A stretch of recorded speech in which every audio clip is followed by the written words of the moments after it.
Okay, guys, thanks for coming and having the stamina to sit through this as well. We're, I think, over the last 2 days, actually trying to tease out a series of different issues in the DRL. As today is graduate school open day, and just introduce myself. My name's Theodore Sparopoulos. I am the director of the Design Research Lab. And I work with a group of very distinguished and hardworking tutors who, with the students in the Phase I, have tried to put together at least an agenda that starts to bring into question issues between materiality, systemic design, and so forth. And these projects that we've seen over the last 2 days were our initial attempt, in a certain sense, working within this domain as a kind of collective effort. The previous year at this time, we had a sort of beta version of what we were calling proto-design. And in a certain sense, we were sort of challenging ourselves to try to figure out what this is. The students themselves, I think, are trying to really explore it in a kind of open and experimental way. One thing that prospective students should know about the DRL, it is a kind of collective and shared work. Though we present independent projects, by no means is it an independent pursuit. And I think that is part of one of the things that I think, looking into the audience and seeing also former students and other parts of the school actually coming together to understand that this is part of a kind of community of designers working with, I think, a project that we call architecture and trying to push a certain sense, a new trajectory for what makes architecture relevant today. With that in mind, I think there's no better person, honestly, to give the DRL keynote lecture than Neil Denari, who, for many of you guys, at least also in my own personal days as a student, was an amazingly influential figure. Studying in the East Coast, personally, I can say the books of Neil Denari, Gyroscopic Horizons, and a particular pamphlet of architecture series that was published on the whole notion about machine and architecture were very much influential to a generation of students, and I think so today. And it's a pleasure, I think,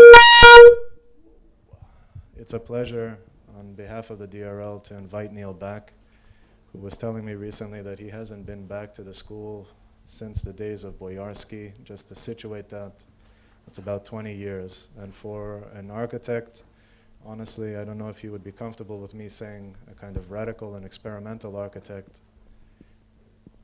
It's an amazing opportunity, I think, to see the work that he's been developing now, who's getting a chance to actually build and implement a lot of these things within a design culture that rethought, I think, issues to deal with a prototype, the issues to deal with making and manufacturing, at the same time, a graphic space, and I think in a certain sense, very much a total design kind of sensibility to architecture. I think this is a very important attribute, and with that, I will give this over to Neil and thank him for having the stamina to continue after these couple of days. Please welcome Neil back to the AA.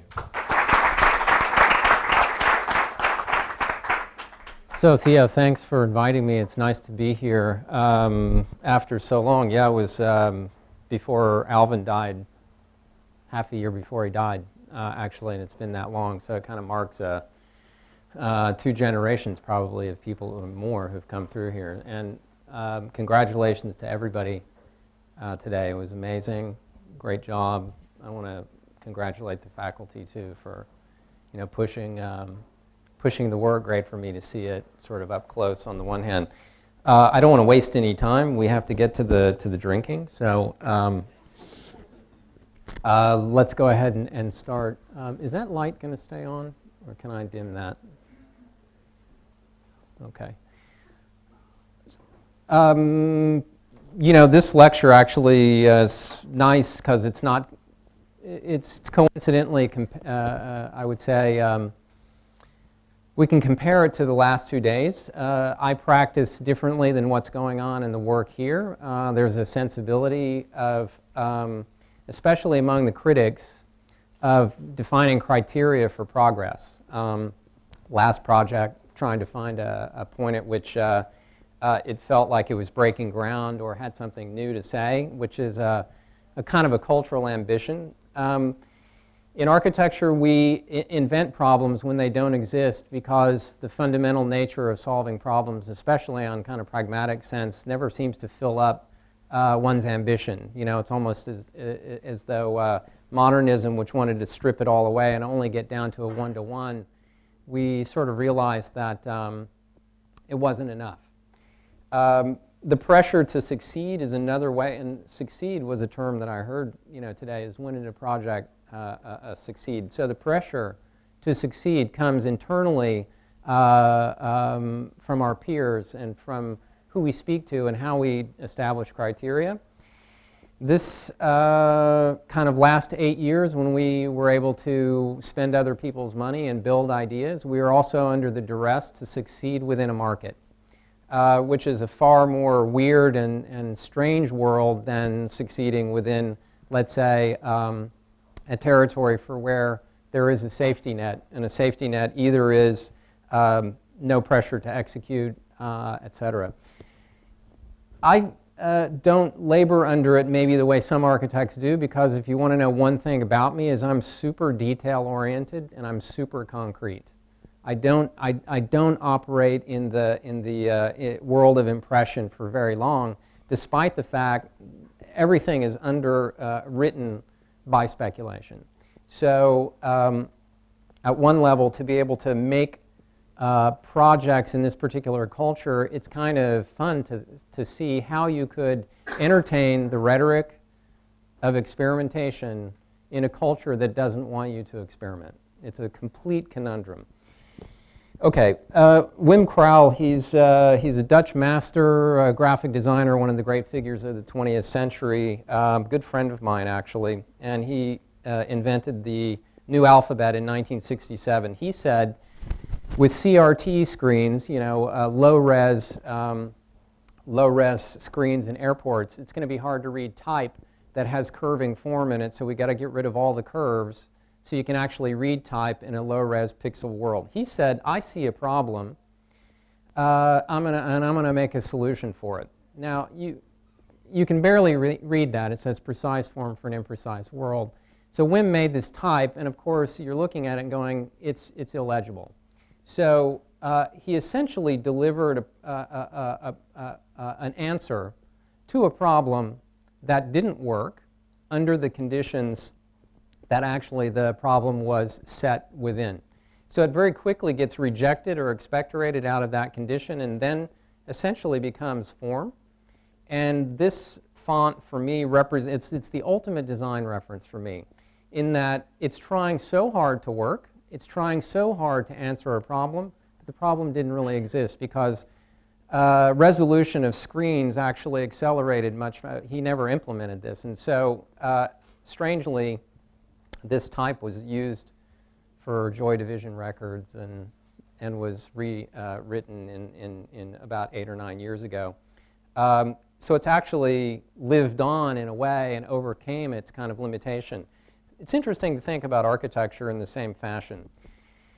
When you don't have a client, you bring the problem. So in effect, the problem doesn't exist. And you know, if you think about the definition of the word new, for me the best definition is that which culture does not ask for. Because if culture asks for it, somebody figures it out, it becomes a tradition, and then we move on. So new basically has to do with the unwanted. And when we're all sitting there going, what do you do with it? You've presented something to culture which we can't figure out if we want it or if we know how to use it. And that's really a powerful moment for all of us as humans to kind of sit there and go, what the hell do I do with this? And in many respects, architecture being so built in with its pragmatism and its use, people deliver you money, to overwrite that, to give somebody something that they don't want, is a sneaky and you know, become the world of the smuggler. How to get that in so that another rhetoric goes on. This project we did in '96 in Tokyo. In the mid-'90s, it was the first moment in popular culture where the term globalization was written about, sort of post, the shift from the machine to the idea of a clean industry vis-a-vis the computer, transnational, the rise of NASDAQ.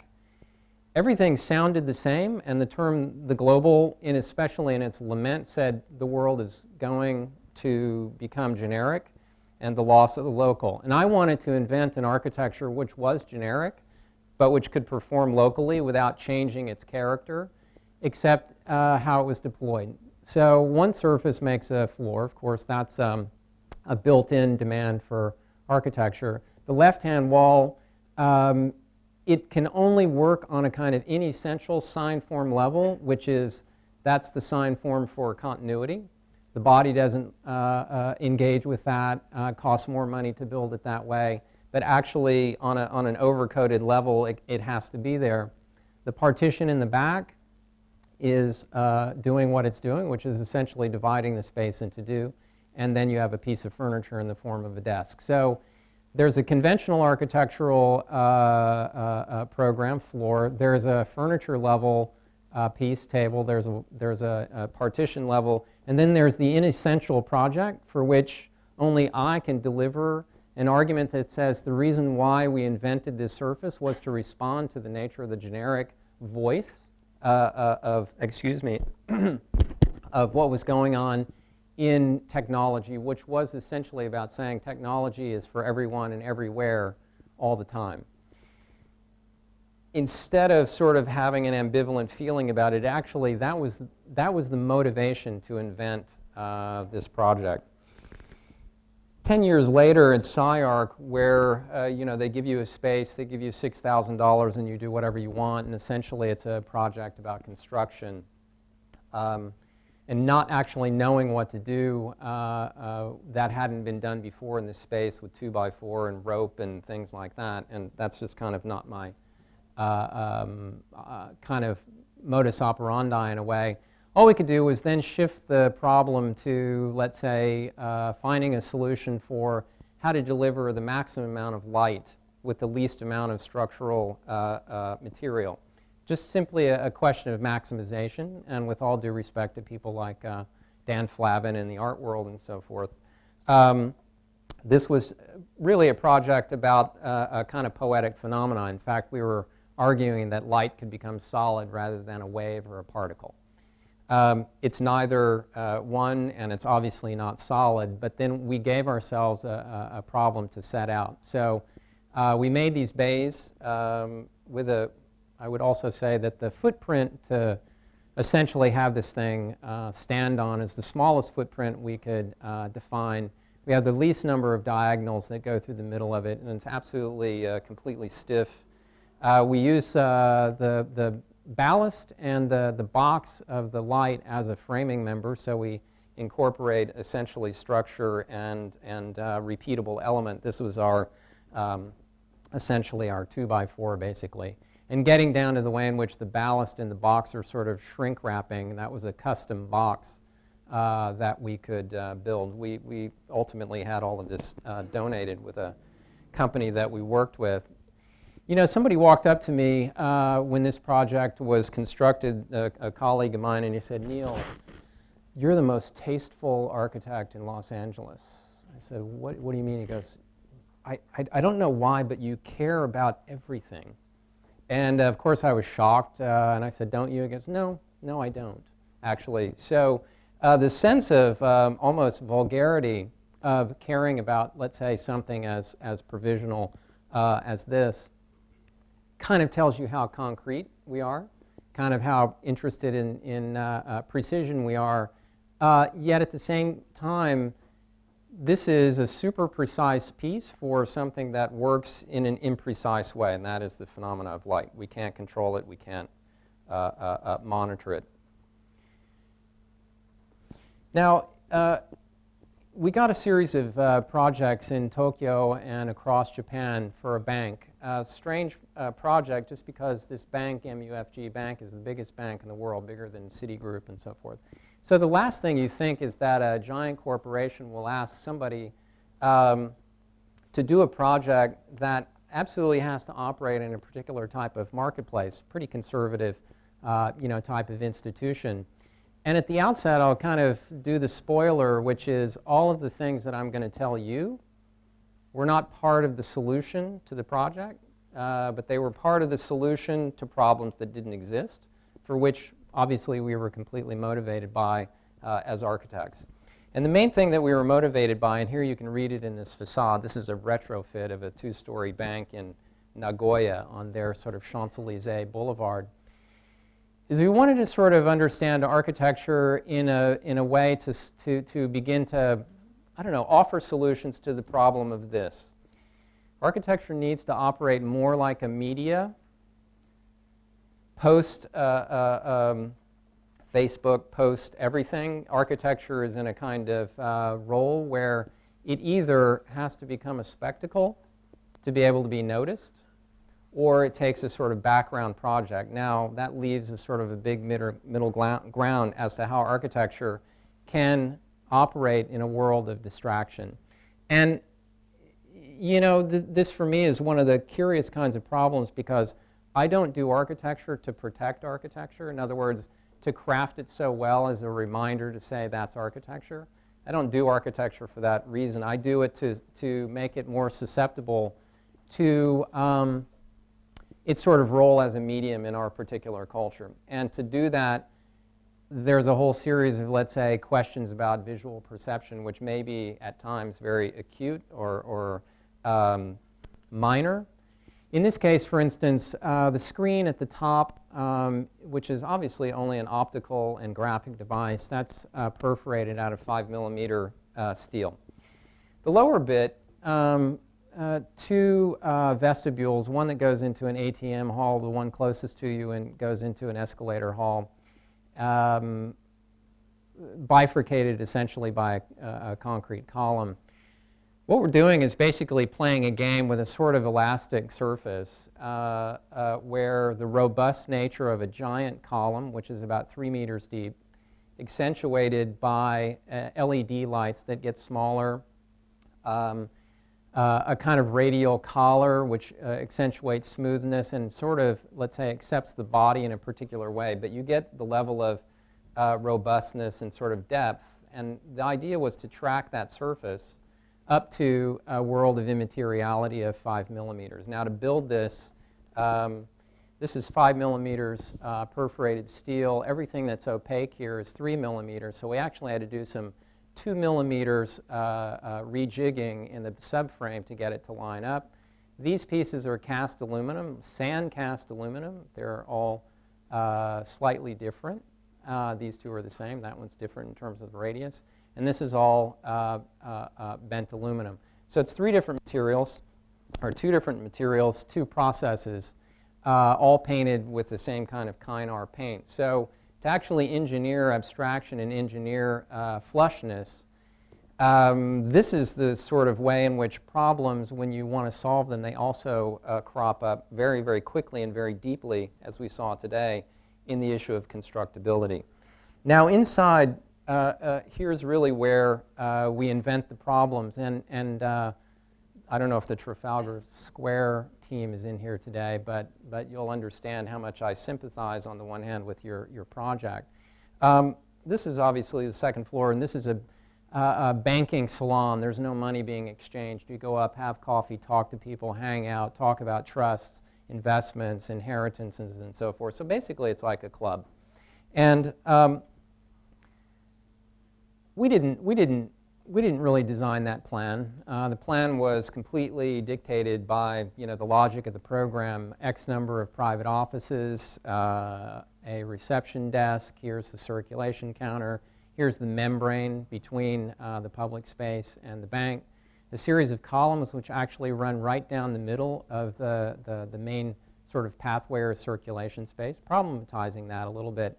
And then a field condition of furniture, custom furniture that we designed. So ultimately, super banal and super ordinary in a way.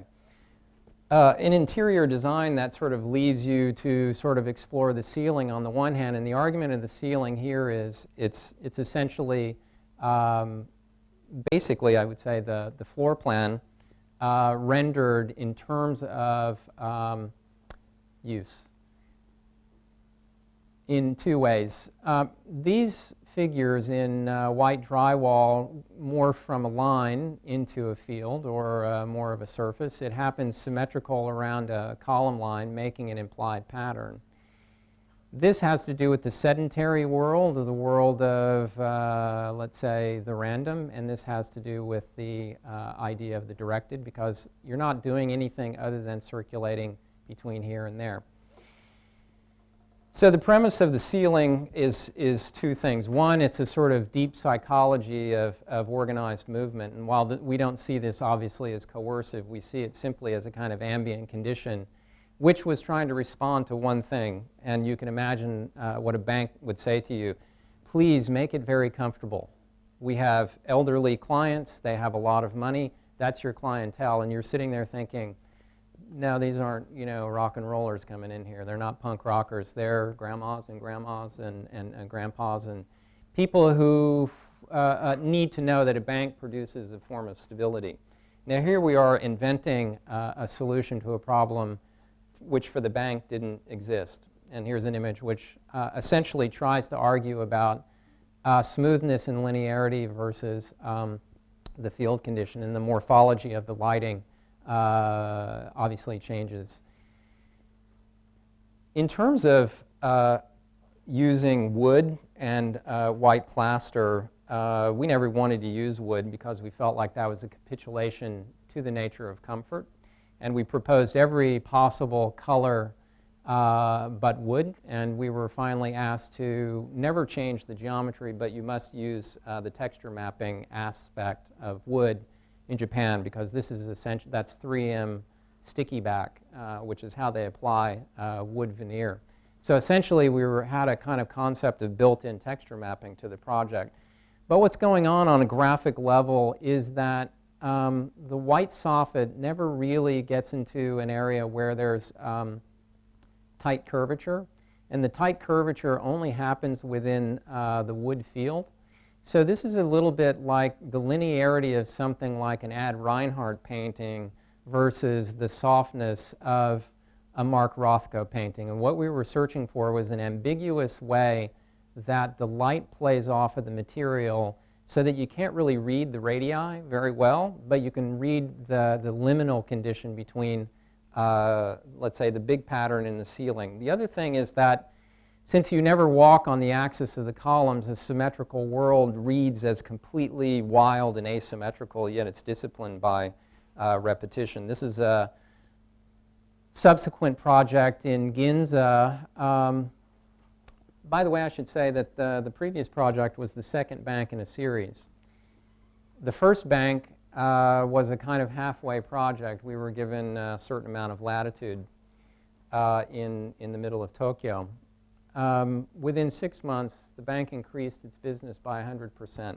And like a young Hollywood director who somehow stumbles onto a blockbuster, the studio head throws money at you and says, we want you to make one, mainstream now. And in a way, what we were able to smuggle in was a weirder and stranger project on the capital of success. And so we had succeeded on their terms to earn money. In our terms, we had essentially played out a geometric agenda for which we were working on for a number of years. This is a ceiling in Osaka, an even more kind of dramatic world. It's 5 meters tall. Similar sort of, let's say, programmatic concern. Here's the entrance to the space, which then spreads out into a field condition, which actually splits or bifurcates the whole space into two terraced landscapes. And the thicknesses of the soffits, which are very wide, very thin, storefront glazing that goes up to be seen kind of in the intersection of that surface back to one that revealed. There's all sorts of little micro conditions, and in our way, this is our kind of parametric world. We didn't develop it with the tools. It's obviously composed in a particular way, but these things are super responsive. In fact, we used a mirror to duplicate the figure rather than have this thing end in a kind of a blunt connection. Now, I'm going to kind of talk quickly about construction, about as much of it as I can, just so that you know how much goes into this work. In Japan, you can't use wood because of fire conditions, so luckily everything is incredibly robust. All of the curvature in these spaces are actually sheet steel bent, and here's a small kind of moment of saying, well, how are we going to build, you know, essentially a very, very tough radius? So all of these were water jet cut, tack welded, and bonded together to actually make these radial pieces. So handmade world ultimately. Endeavour is a project that we built in 2004 in Beverly Hills for one of the main talent agencies in Hollywood. And Endeavour said, you know, we're young, we're brash, you need to give us something new. And the greatest thing about this client was, and if you could clone this client, you would, because they said, we don't give a shit what anybody thinks about this project. Only a couple of us have to like it, but otherwise we don't even care if the people who work here like it. So basically it was a sort of final cut project. Make the movie, we won't screw with the ending. If everybody dies, no problem. So this was a project of incredible openness, because solving for the problem, of course, is dead easy. What other problems could we give ourselves? And like the Gallery Ma project, which used sign form for continuity, literal radial conditions in design. And I would argue that there's sign form obviously operating in the work that we saw today, a kind of a commitment to an iconicity of work that makes sure we keep our eye on what stated and unstated aesthetic agendas are.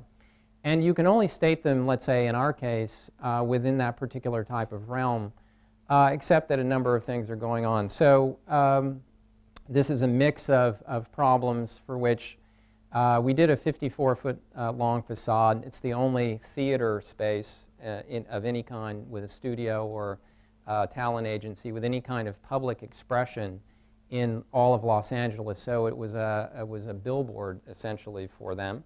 But it's a private space. We were able to then develop a kind of sequence of entry and the way in which mass and partition would work to be able to make the most invasive private space possible, because we actually didn't want to, let's say, make a blank facade or something opaque and privatize the world. So by the time we essentially figure out how to deal with the conditions of making this room, is a reflected ceiling plan, 80 seats. It's a straightforward columnar concrete building. All of the support spaces essentially were given a leftover space, pre-function space, and a sequence to enter. And in this case, we're just simply entering in a kind of parallel fashion to the grain of the street as a way to kind of articulate the X and the Y and the kind of rotational aspect of moving optically through the space. It's based on 3 primary sections, all which do locally different things. Here's the primary one in the middle, which uses levitation, suspension, in this kind of connection to major steel and also connecting to a major column. We want this kind of sense of invasiveness of levitation. At the bottom, at the top, there's a clerestory piece of glass. We've seen people at openings getting up on people's shoulders, looking down, trying to see who's in the space and so forth. So actually this sense of voyeurism is very operative in the project. And this is the kind of Aleph moment. It's a photograph taken with an 8x10 camera, so it's super artificial. The eye could never operate this way. Nonetheless, I always like to, because of the nature of film and the nature of the choice of the lens for which media is obviously captured through, inevitably. It's a mechanical eye. Seeing a 2D profile that more or less was read opposite to this particular axis the rotation of that axis into this two-dimensional perspective, essentially reading that as a drawing, and then seeing this kind of deep space beyond.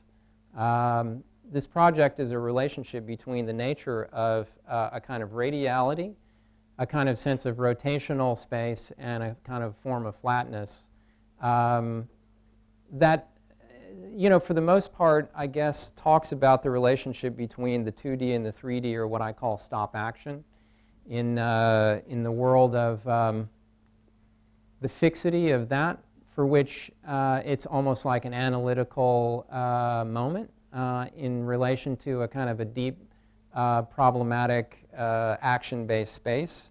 This, at one level, was the development of a geometry which was provisional on the interior, provisional in terms of the nature of, let's say, the section cut as a kind of photographic moment, a kind of frozen moment in time, and the nature of depth, extrusion, etc.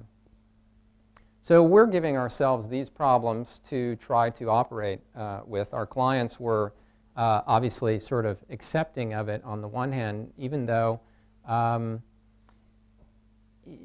that particular space was sort of less of an issue in terms of literally understanding the project. In the offices on the 4th floor up above, we said that the sectional profiles and the sectional deformations will only happen in one axis. There is no rotational space since it's this long building, and everything happens essentially in a kind of cinematic unfolding and a kind of compression of space, almost like the body as a zoom lens. And that's going to come up again at the end on the project in New York.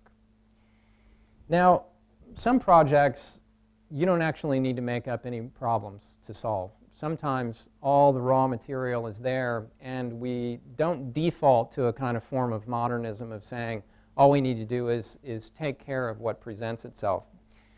But sometimes that happens. This is an unbuilt addition in LA for which the client said, all I want to do is go up to the 2nd floor and look at the panorama of the city. This is absolutely straight on axis with the Hollywood sign and Griffith Park. From the street side and from the public side, we actually endeavored to make the project a monochromatic building out of anodized aluminum. And on the interior space, this is 15 feet, so this building actually is sliced on the setback. This is not a kind of an arbitrary move. That we actually wanted to give, you know, an incredible level of detail and finesse, and for a client who sort of loved the kind of vivid colors of South American modernism, to make a project that on the one hand is schizophrenic, a public and a private side, demanding these things on the one hand by the client, but also in a way in which you can't tell in plan, but basically it's a triangular space in plan for which it fans out to make a giant cinerama aspect ratio, essentially a kind of unfolding movie for the city that makes them. Another project similar to that in a way is a commission that we got in 2008 in New York, which stalled because of the crisis. You probably know this site because of this billboard, and it's called the Billboard site. It's a block off of Broadway on Houston and Lafayette. It's a very small footprint of a site, a kind of Japanese scale site. The client who owns this building owns that site. It's a Chinese immigrant family. The children are now sort of custodians and stewards of the whole site. They run a restaurant supply, manufacturing, and storage company. This whole building's full of kitchen equipment and so forth. They want to renovate it into a useful building. All we could do was build 5 FAR in the site, 5 floors extruded up, which is pretty much what it is. It was a no-nonsense commission and a no-nonsense site, except for a couple of things.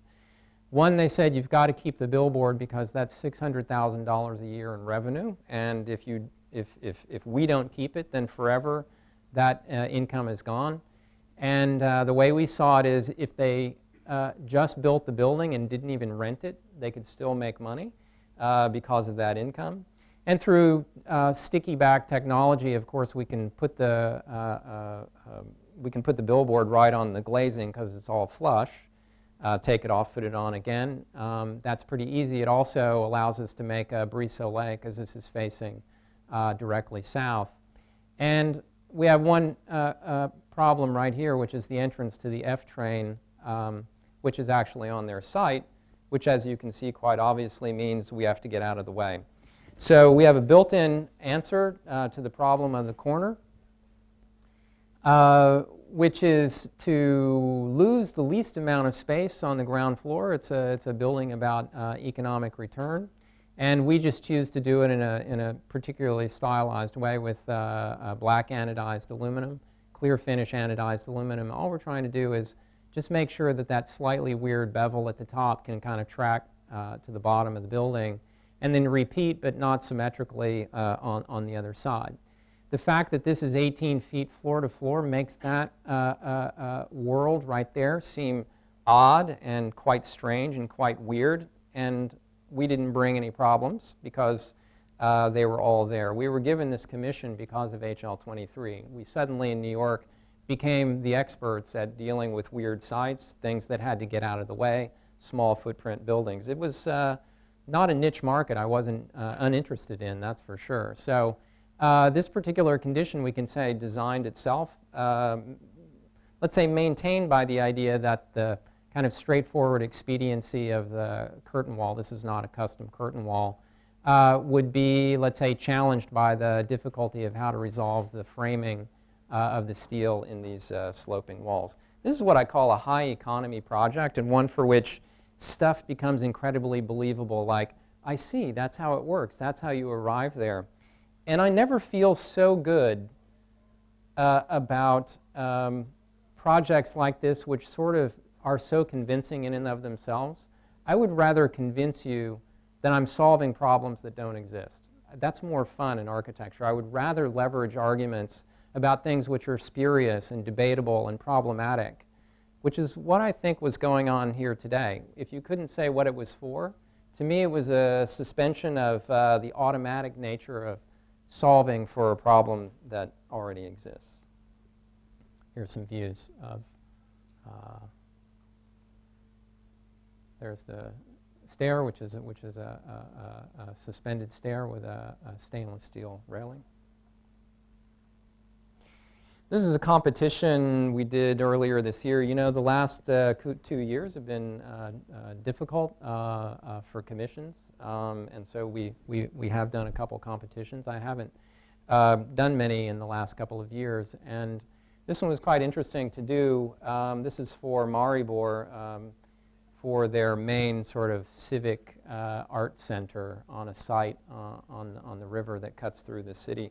Kind of a medieval city. I don't have too much in the way of context, but right next door to this site was the sort of walled city. There's actually a round old judgment tower. I don't know who was judged or what was judged, but it sounds horrible. As a kind of point in the context, the brief said that this orientation to the southwest was the most important orientation of the site. On the opposite corner, one had to propose some other program, housing, kindergartens, and so forth, but this was the primary project. And there's a street that actually slices through the site, which had to remain. This project for us was pretty literal in one ambition, is we wanted to make a project that was super site-specific and accommodating, and actually trying to kind of solve problems that were automatically there on the site. And at the same time, we wanted to make a project that was also super problematic and seemed to be impositional, almost a project for which you looked at it, you said, it's too big, it's too metallic, it's too problematic, yet it would only be a kind of sense of, let's say, display. What it is a giant, pretty blunt and prismatic building form. That's super basic on the one hand. All we're doing is taking two, let's say, pseudo-identical buildings, a horizontal slab and a folded slab, and mirroring them and joining in the middle to essentially respond to this kind of diagonally symmetrical site. You need to be able to really walk through the site, and most of the schemes at some level either lifted the whole building up or something like that. So we only wanted to levitate part of the building. We wanted to ground another part of it, at least on this main corner across from the river and so forth, and logically place public program like children's museum and cafe and so forth in a kind of touristic location. This is an artist's colony basically back here. You can come and be a visiting artist, and they have a kind of social space. This is an architecture center element, and then the balance of the museum is here, and you can kind of see a basic sense of the spiral of how to move up through the site. So it essentially is quite accommodating in the way in which it deals with the site, but the schizophrenia on the one hand of the building, because you remember the aerial perspective doesn't give off the kind of sense of this pretty massive, pretty almost dumb element, which only operates, on a fairly super graphic, augmented by the low-res technology, public space, which on the one hand borrows some of the minor graphic conditions of how to turn a corner that we learned in New York. And what we learned in the project in Nagoya was how to go from 2D to 3D here using the kind of radial conditions around this kind of mega window, which is perfectly placed to look back at the old city. So we sort of felt like we were being incredibly obedient relative to solving the brief, but also trying to do it in a way which was going to create a kind of ambivalence about the building being a well-fitting building, but one that also had a kind of sense of challenge at the level of scale, and that it only just had enough finesse at the level of its massing to work.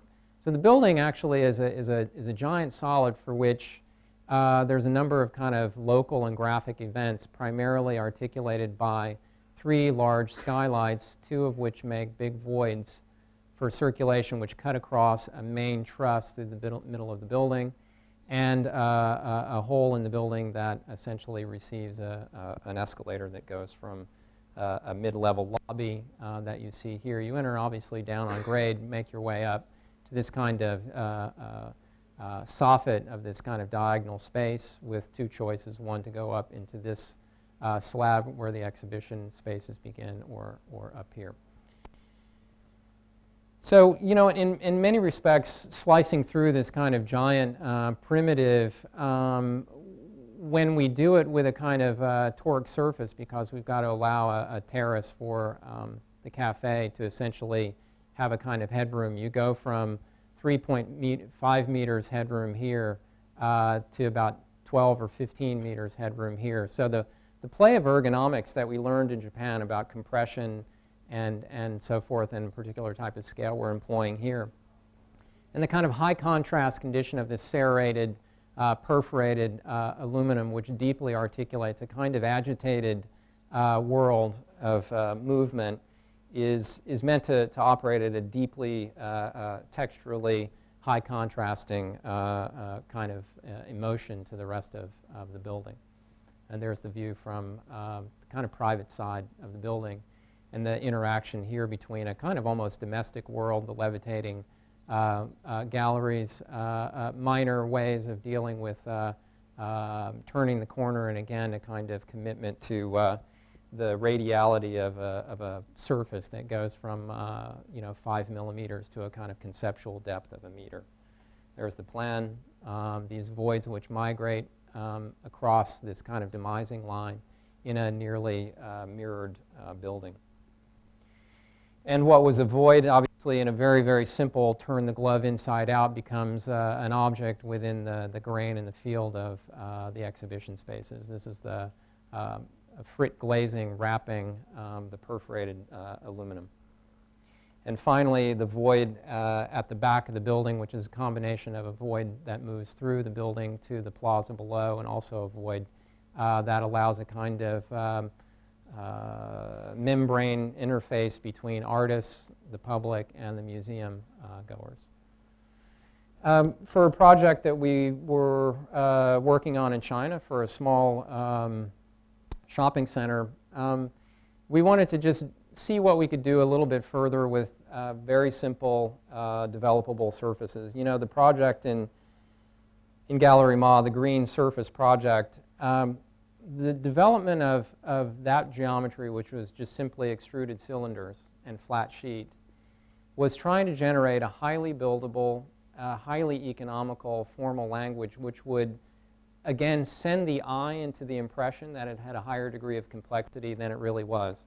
And it was also a moment, and this is the sort of professional practice kind of moment, I said, if we're going to build projects and become plausible, we have to figure out techniques to be able to do it for the same amount of money that the people who you don't want to get the commission are building them for. So we said no 3D curvature.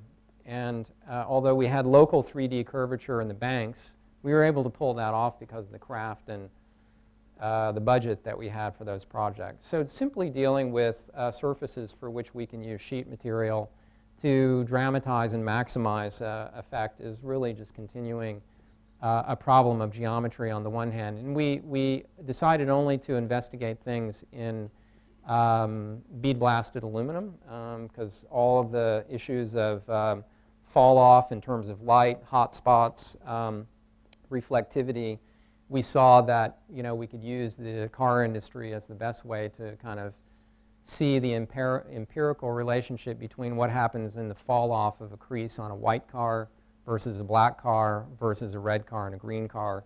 And it was always, you know, the silver car was going to deliver the highest amount of sort of fidelity and play of light with that material.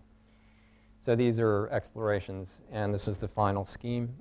This is in Hangzhou, a very, very beautiful city in China.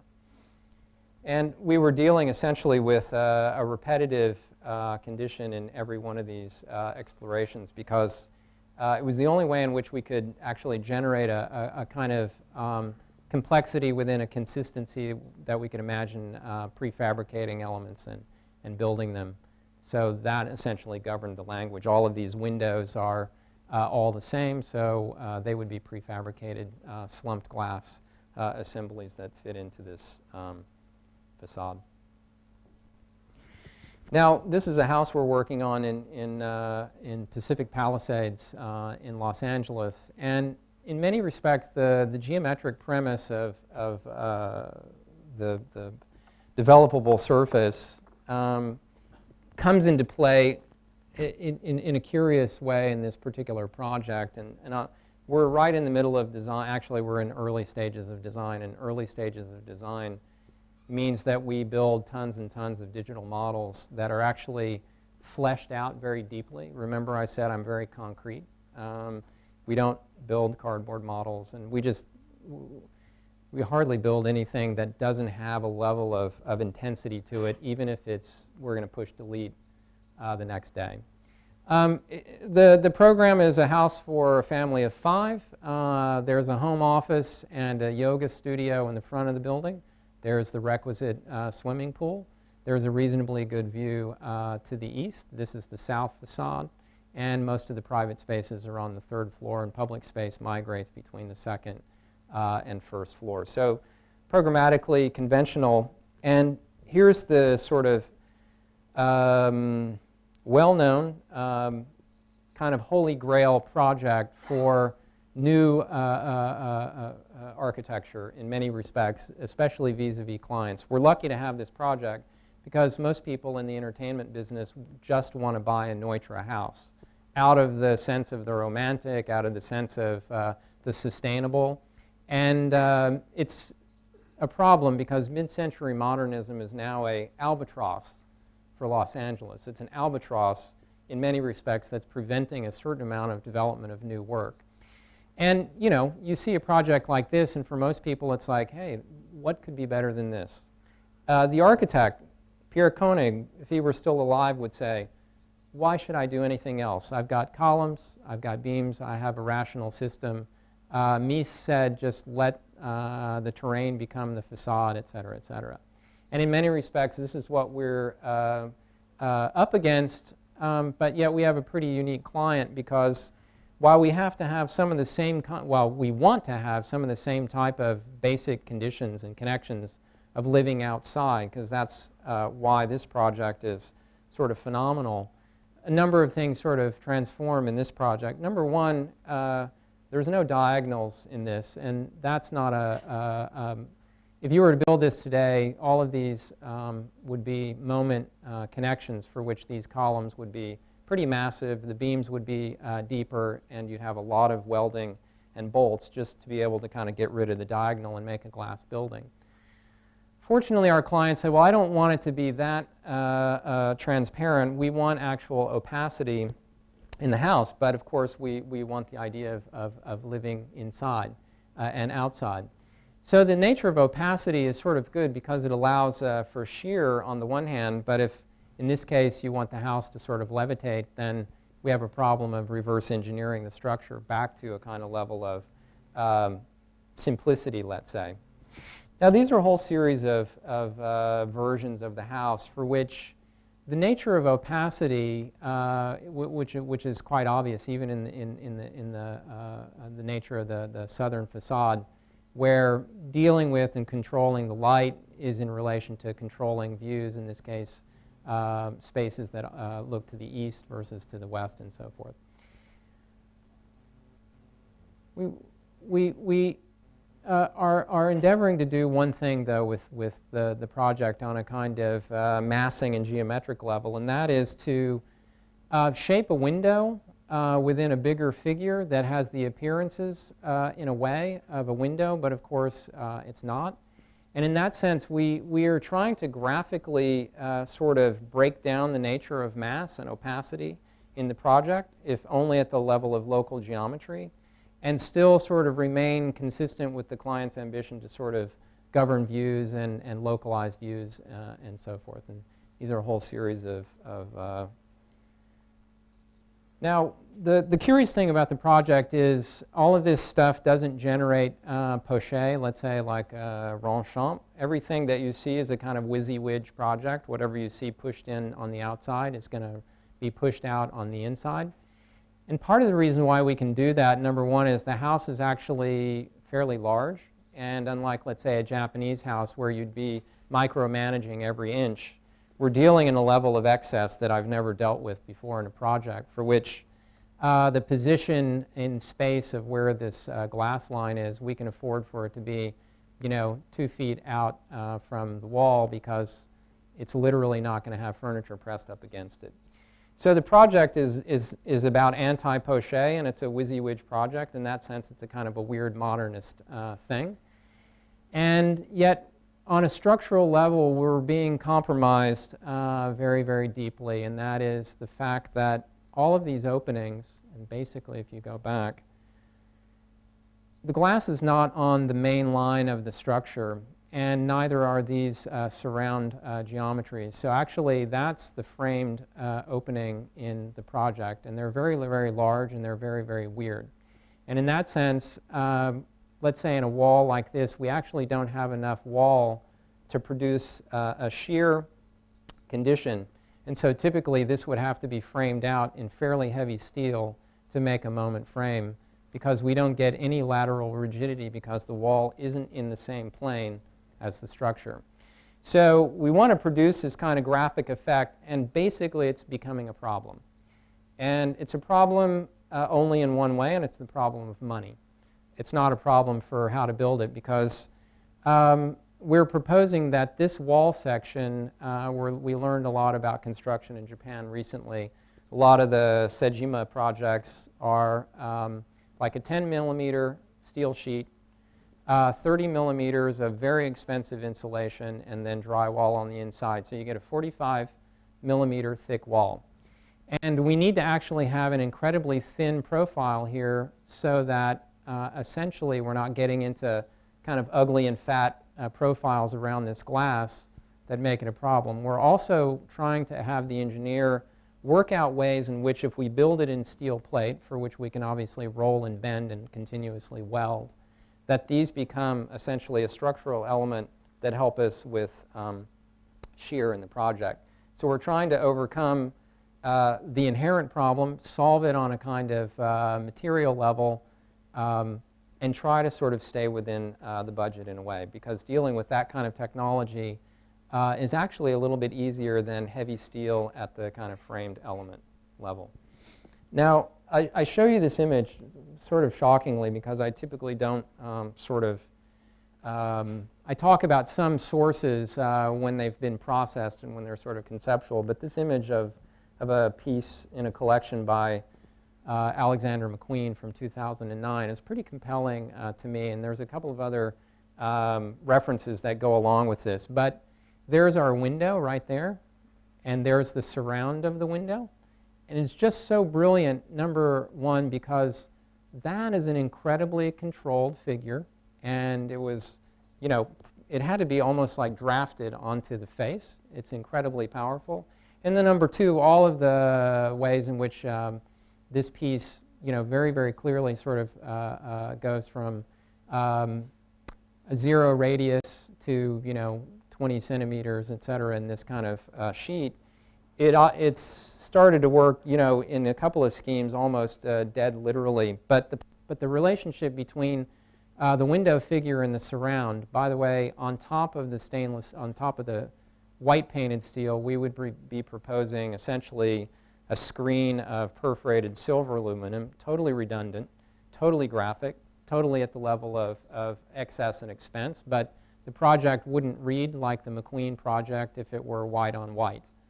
Somehow it's all about the nature of the figure floating within the condition of high contrast there. We have a low form of contrast with perforating the skin white on white, where we're not worried about essentially articulating a figure, and here we're also playing with white on white perforation. It's, for me, working better when we use the clear finish aluminum. This is the present design of the project, and this giant window is the real problem, because that's a place where we're creating an incredibly problematic condition. Number one, if we have structure in the corner, it's got to be framed back diagonally, so we've got to resolve the forces back in a weird way. Number two, we don't have any shear directly in the plane of the structure. So we are reverse engineering the project, and at one level that's very, very dangerous to do that. But on another level, I think we're going to be able to work this out in steel plate that's going to connect to lighter gauge framing that's going to allow enough shear, even though we've got large windows going on in the project. And this is the present south facade.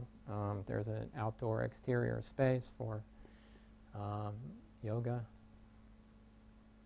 This is very early in the interior.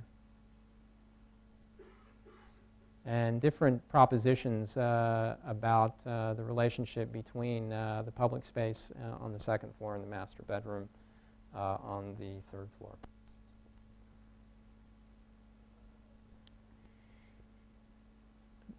Last year we were commissioned to do a huge project in China along with every other architect. It seems. This was in a city called Weifeng. It's in Shandong province. It's the International Center for Kite Flying. They've been building and flying kites in Weifeng for 2,500 years, so everybody flocks every April. This is the context of the site. We're actually sort of hovering above the site. All of this, as you can imagine, was built in the last 3 years. If you look at Google Earth, that's nothing, and here it is today. They're developing this Beilong River at light speed. Our project was for 300,000 square meters, 200,000 square meters of housing, a tower with housing, hotel, and office space, and some commercial on the site, but basically largely housing. And this is the context of the site. And here's the site here and the size of it. It's north of a major triangular park. This is almost the center of town. We were asked to do 300,000 square meters to put a 50-story, 150-meter tall tower on the corner, and it could only be on this corner. It's to be the largest, at this point, for how long, the tallest building in Weifeng. What we saw as a problem was the orientation of all of the housing, as you can see here, this is due north looking up, all of the housing and all of the grain in the city running in a way that essentially provided north and south sides to the housing. So either being Westernist or trained, through modernism, especially Corbusier's Unité project, always oriented on north and south, we saw the opportunity to essentially build a grain of housing which was 90 degrees to the grain of the city, so that east and west light could be captured in bar buildings, and then using small footprint towers, 20-meter square towers, the size of tower that Steve Hall used on his project in Beijing, which could have 6 units and a lot of exposure on corners and so forth, that we would essentially change literally the grain and the kind of scale of the way in which towers work in the system in China. And of course, to essentially loosely inflate one of these small towers into the bigger one, and not necessarily give it the kind of grand iconicity of the monument tower, but to try to essentially understand this thing as a complete new network. Where these strands would intersect, that's where we'd have a problem with too much depth and not enough sunlight. So we were distributing the shopping at the kind of nexus of the tower and the horizontal, so we'd essentially alleviate the problem of shadow and depth and have housing work on east and west facing facades. Seemed deeply logical, and in fact, relative to these relatively small towers, there was never any problem about view or the claustrophobia of the mass. And we were proposing, of course, to wrap it in 2 types of skin, a very basic kind of wallpaper of domestic scale, and a media and solar facade similar to what was built in Beijing, facing south. And these are some of the views of project. Of course, all of these would be super basic but very robust trusses. And there's the view from the north. So we solved a problem that didn't exist, and the problem that didn't exist is you can't make housing like that in Weifeng. It all has to be oriented on the same axis of the city, despite the fact that when we started the project, they said, do whatever you want to do. So we saw that as a problem. It didn't really exist for them. It existed for us. And essentially, tradition and let's say, the way in which things are done. Now, it was argued, of course, that light works better on a building turned 90 degrees. They said, we understand that, but we can't sell them because it's just understood that in a floor-through unit, you would have a north-facing balcony and a south-facing balcony. So we had to ask ourselves if we were going to quit the project or go on. And given the economy, we went on. Not in a position to quit. And we had to explore a higher level of proximity and density of these slabs. They range from 28 to 32 floors.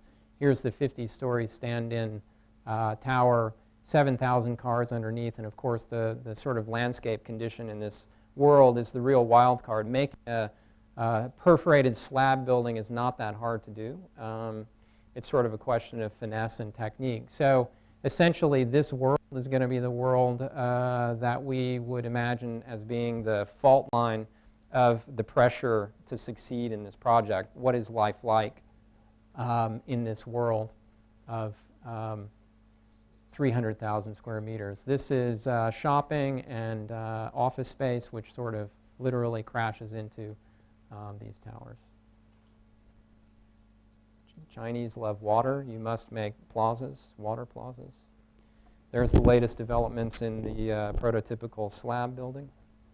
And the tower is in redesign. And since the project isn't about connectivity and continuity, we're seeing the tower as just an isolated figure for which we had to remain committed to one thing, which is they wanted, like these slab buildings, they literally wanted screens on the east and the west and open balconies on the north and south, dictating essentially the typology of the skin. And in the case of the tower, a skin on the east and west and glazing on the north and the south. So we're trying to kind of disguise the gridded or orthogonal nature of this tower. It's a multi-use building, hotel, apartments, office space. Each area in the building, these are the condominiums which have big perforations. And here's a rotation of the kind of profile of the building. It's a fairly conventionally understood building with a central core concrete structure. And this skin right now is not a skin that's operating at a level of structure. So we're mainly trying to figure out a way to essentially tailor the building with these seams, these kind of mega seams in the aluminum skin. So lastly, I'm going to talk about HL23, which is now 1 month away from being 6 years in a project. And when you build projects in Japan where you get 6 weeks to design it and they build it in a short amount of time, and when they say they're going to build it, they do it, the conditions of working in New York are quite a bit different. The site is on 23rd Street. It's a major kind of artery that goes across Manhattan, and essentially, as Manhattan has become more and more a playground of the wealthy, in the old days when I lived in New York, 14th Street, you never went above 14th Street because that was uptown. Now it's being pushed back to 23rd Street, and Chelsea has now been kind of annexed into the cool world of downtown, even though it's verging on the edge of Midtown. There's Madison Square Garden, for instance. Of course, the High Line goes from the Meatpacking District. It's now in construction all the way up to 30th Street. There were more than 50 projects in design and in construction in 2005 when we got this project. New York had suffered for 30 years. There was no architecture. It was so arid, it was so empty, it was so dry that it was almost like an avalanche had befallen New York. Welcome avalanche of sort of calling in international architects to make projects for one reason, which is global wealth had accrued at such a level that miraculously, almost overnight, somehow design became cherished. Well, as you know, design became cherished as it entered into a world of a particular type of economy for which making a condominium project de facto was a moment of convergence of, let's say, potential and instant success for a developer, but for an architect who was going to, let's say, smuggle in the solutions to problems for which the culture is not asking for, except in a kind of a general way. Make something compelling, make it iconic, make it beautiful. This sliver of land in 2005 had become so Tokyo-esque that it went from being basically worthless, probably for 30 years, to part of the gold mine and the bonanza of building in New York. In post 9/11 world, I think New York was so interested in restoring its credibility and sensibility. That's both with the development of global wealth, but also this sort of deep tragedy which had befallen the city. This is 10th Avenue. This is looking south. This is London Terrace. It's one of the biggest brick housing projects in New York. This was the High Line in this kind of extant garden-like state in 2005. Our site runs between 23rd and 24th Street. Our client came to us and more or less said, you have to build a nonconformist project. That was music to our ears. We said, great, what do you want us to do? When we saw this site, it was so curious. He said, I don't want to build a building that conforms to the zoning. It's too stringent, 15 feet setback, 25-foot wide building. It's not enough floor plate. I challenge you to make a project which is bigger than that, and the question for you is, you show me how big and how wide and how tall you can make it.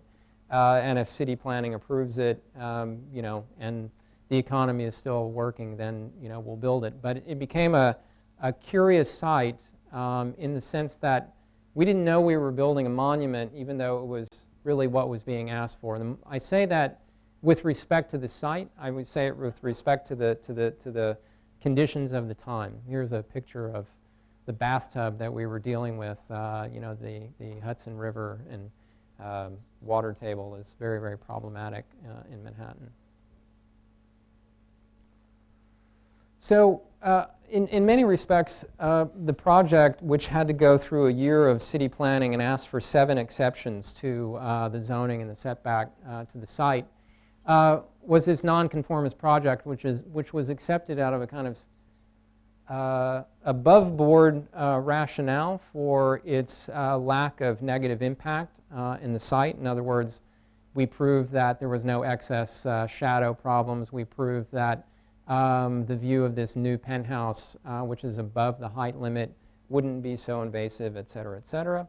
And at the same time, our client could sort of see a logic of delivery. It was a tremendous kind of collision between a sense of, let's say, aesthetics operating on a political level, because there were some backroom politics going on that even I wasn't aware of, times the architectural and developmental logic of the project on an economic level, making, let's say, a kind of precise, very, very precise building for this kind of imprecise world. A lot of these images that you're seeing are actually taken only on the axis of the east and north facing streets. So you can see the relationship between the 2D and the frontal aspects of the building here on the north facade, which once you see the view on the High Line, you'll get an idea of how and why we designed the project the way we did. The building slopes back instead of steps back. This is the way in which zoning demands in wedding cake fashion. We asked if we could slope it. They said yes. We asked if we could make the building 5 feet longer in the back. They said yes. We asked if we could slope this in the front because you have to actually make a flat front street wall up to 102 feet. Well, we had to do that because the High Line actually goes into the site. And we asked most prominently if we could build into the 15-foot easement, for which at the best condition we're only 8 feet away from the High Line, and by the time we get out we're actually 5 feet in public space. So that sliver of penthouse for the wealthy buyer, he's the only person in New York who has private space that exists in a shaft of public space in New York, because usually it's a cornice or something like that, uninhabitable. So it's a perverse form of curious ownership within that kind of point of extrusion. We didn't do that to be anecdotal and be able to tell a weird story about it. That last slope, that last kick out, is so dramatic in terms of the way in which you perceive the building that we couldn't avoid doing it. Now, I show you these two images to kind of go back to the issue of the building operating as a form of media, or architecture needs to deal with or embrace the questions of its own ability to not communicate, because this isn't about telling stories and there's no narrative, except intrinsically on its own terms. Ceramic frit articulates the structure in the glass that you see here. We actually brought the framing to the structural engineer before we started working on the project. We actually sort of pseudo-engineered the building in the office, and we said we want columns to run diagonally, between these two bays across 3 and 4 floors to do one thing, and that's to make the building seem like it's less a stack attack of floors and more privileging of these kinds of diagonal forms, which make the building seem, in a kind of almost Renaissance perspective way, thinner and taller than it really is. And the only way to dramatize that is to reiterate in 2D the structure on the glazing. You've been on the High Line, right? I mean, it's like the most amazing thing to hit New York in a long time. And this is the only building in New York for which, like a cinema, you have a built-in audience. I can walk down Fifth Avenue if I want, and yes, I can look at buildings, but the one thing I can't do about looking at a building on Fifth Avenue is I can't look it in the face. Oblique and corner views and so forth in the world of the urban are basically typical. The only building you can look on in the face is the old Pan Am building.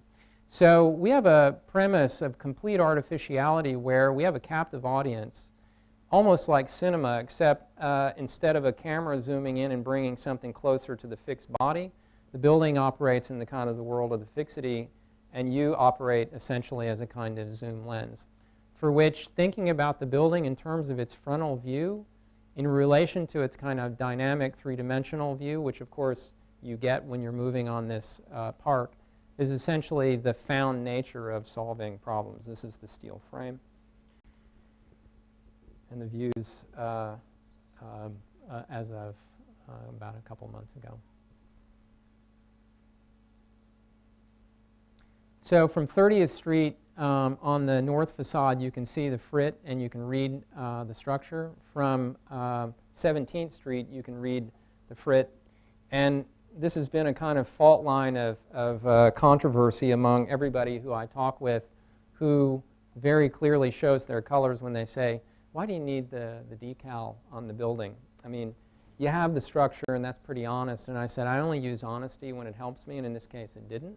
For one reason, which is the columns disappear when you put the Mecco shades down, which are all going to be used quite often because that's a sun baffling system. So 90% of the time, you're not going to see the columns, and they had to be essentially created in this kind of doppelganger of a 2D.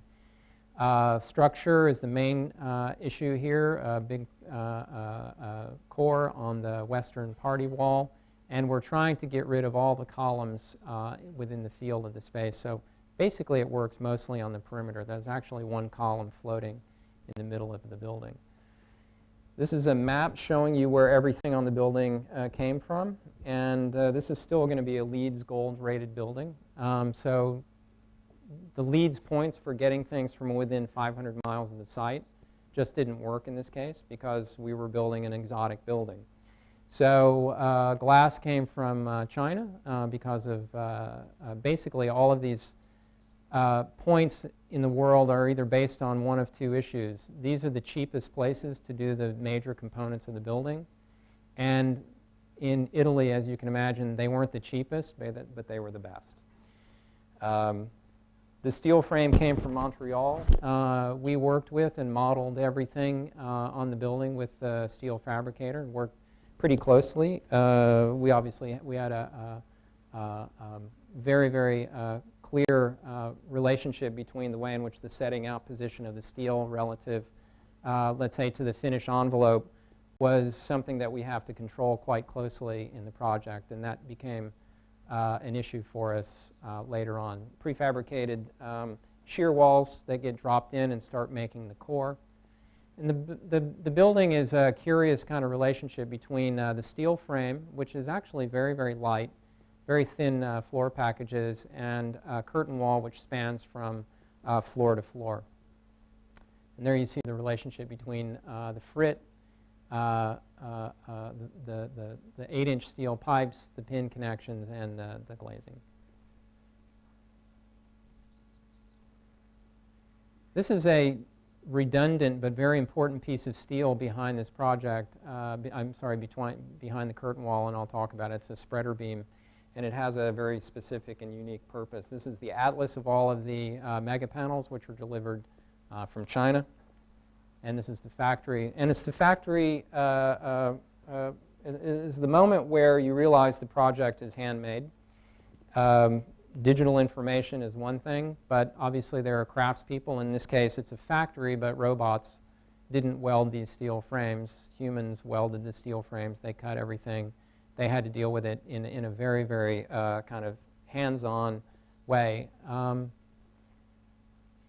The glass came from a factory next door, so at one level it was a kind of chain of events where the glass would come and get stored and dropped into the frame and caulked. Now it's a little bit like making Lamborghinis. On the one hand, you think, yes, it's a factory, but on the other hand, each one of these things are completely handmade. And I think that reflects a little bit on the last couple of days of conversation, which is we imagine tools and machines to kind of carry out digital commands. But number one, not only is there a lot of handwork, as you'll see, the materials on the building didn't behave the way in which we thought they would behave. And even further, in Italy, this is the desk in the lobby. Our client asked us to make a monolithic desk out of Carrara marble for one reason, and that was to counterbalance the sort of super futuristic sense of the building, of the metallic and glazed and printed sense. So within a particular form of weight, he wanted to kind of counterbalance that, but he also wanted something rather sculptural at the same time. This was not milled, this was carved by hand. There are people who still exist who carve this stuff by hand. And it's so accurate that you'd think a robot carved it. It's incredible. This is one of the prefab panels in China. One of the things about the steel frame, and I'm going to wrap this up very quickly with just kind of some construction anecdotes. The building was built in two phases. The steel frame was built up to the 7th floor, guy wired in place so that when we poured the concrete in the slabs, the building would essentially become rigid. It wasn't rigid until the concrete was poured in. The steel erector said to stay within 2 inches in and out at the top of the building, which over a 14-floor skinny building with a small footprint, to remain within 2 inches was the pressure to succeed par excellence, because if it's out, then all of our prefabricated panels don't fit on the building. We have essentially, we're operating on this building with the least amount of tolerance possible, because buildings become problematic when they tolerate too much. The building didn't react at the top. It was over-cambered in the diagonal columns. They were over-cambered to the interior, figuring that when the building got completely loaded with all the concrete, it was going to essentially snap into place. And in effect, the building didn't snap the way we wanted it to, or the way in which the erection engineer wanted it to. So we were actually saved by one thing, which is the building into and of itself is completely perfect in terms of the relationship between all the parts. That corner is 2 inches out, so that means that the individual pieces of the panels will actually go onto the building correctly. It's just that in space the building is 2 inches out. So we were sort of saved by the fact that nothing distorted happened in the frame of the building. But I'll tell you, 2 inches, 2 inches is huge in a project like this where you're dealing with fairly minimum tolerance. You see the spreader beam right here. It's a giant, pretty heavy steel tube. These are the connections to the embeds in the concrete slabs for which the curtain wall is hanging on. Picked up, lifted onto the back, stacked up from the bottom to the top. You can't go back to the 3rd floor when you're on the 7th floor because you have to lift the panel up to get it off. So you can't screw up. If glass is going to be replaced because it's broken, which it was, it actually has to be pried out of this panel. The panel can't be taken off. So there's a certain commitment to something that you also imagine to be, well, we'll just snap it back off and put it back on. Things don't work that way. Things aren't quite as clean as what you think. The reason why Front engineered this beam was, in fact, to address one big issue, which is the beam keeps these pieces from racking side to side because it's monolithic. So that means that the joints between these back-to-back steel mullions is super thin because there's never going to be any movement between those pieces of glass. So we only have slightly bigger joints between the bigger pieces of glass, so the spreader beam literally spreads force across that. Now onto the stainless steel. These are the dies for the panels. We decided to do a 3-dimensional panel for 2 reasons. Number one, to overcome what typically happens with flat panels, which is buckling and the use of material which is too thin. Number two, we wanted to make a pattern graphically on the building. It's 3 panels with 1 mirrored panel, making a tessellation of 4 panels. So we had 3 sets of dies. The male die is 2 pieces bolted together. The female die is 2 pieces bolted together because it's 11 feet 6 inches long, which was 3 feet too long for the die press. Okay, so we had to make a big steel frame to put the dies in, which were cantilevering outside of the die press. And we stamped the first panels. And actually, we had a problem, which is where the deformation moves out from essentially flat to very, very mild form of deformation. And this is not one of the panels, actually. The deformation in our first presses only went from there to there, and it didn't actually show up in the ends because one reason, the material behaved differently than what we planned. In other words, the atomic structure, the crushing of the stainless steel wasn't robust enough to actually pick up something so minor. You can imagine it, right? Stamp it and then it just snaps back. So we had to take the dies, and by the way, it was for each piece, it was 4 days on the mill. So 8 days per piece, 16 days per piece times 3 in the mill for all those days. So not only did it knock about 2.5 months off of the schedule, but of course the manufacturer just went from profit to loss because of ability to not understand how the material was going to behave. What we had to do was add another layer of stainless steel, and we had to exaggerate the profile to take the spring-back effect of the metal, and that was analog because we didn't know how much to do it. So we went from delivering digital information to all scratching our head guessing how the material would behave. It's just another way not to put the kibosh on the nature of the digital, but the one thing you can say is there's never a point where you should be under the illusion that if you're working digitally that you're precise or that the material is precise. And I think we saw that today with a lot of the models behaving in different ways. We mocked everything up in the factory in Buenos Aires, and I went 5 times to check actually with calipers in my hand with a white glove, believe it or not. I wanted to dramatize the effect of being super anal, and we worked out everything, and including all the curved pieces. I went to China 5 times as well to do the same thing. My staff also went a number of times. They arrive in Long Island, they get a backup wall. There you see it, and it goes on to the building. It's actually incredibly thick because we have backup studs, insulation,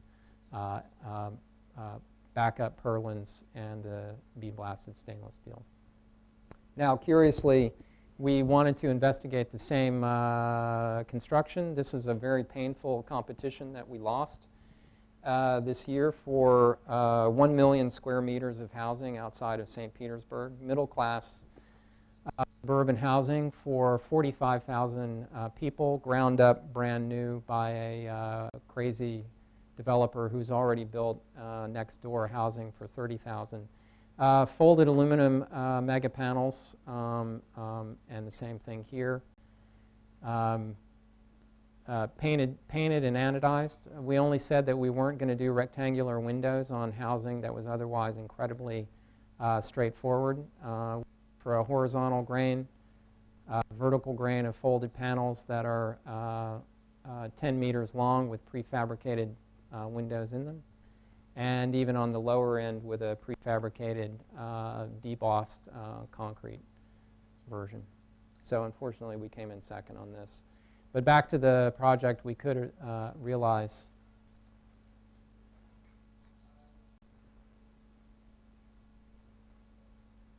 so you can see the way in which this material obviously takes on the patina and the tones of what will be the green of the garden and the blue of the sky, and the kind of tonalities of the variable weather conditions that you see in New York. And the one final thing is the developed surface, as it splits along the middle of the building, at the place along the High Line, you have a misalignment of the panels, which is, for me, is very cool. People will ask, why don't they align? And there's an optical answer once you look up the building. You see the split in the surface. There's the High Line.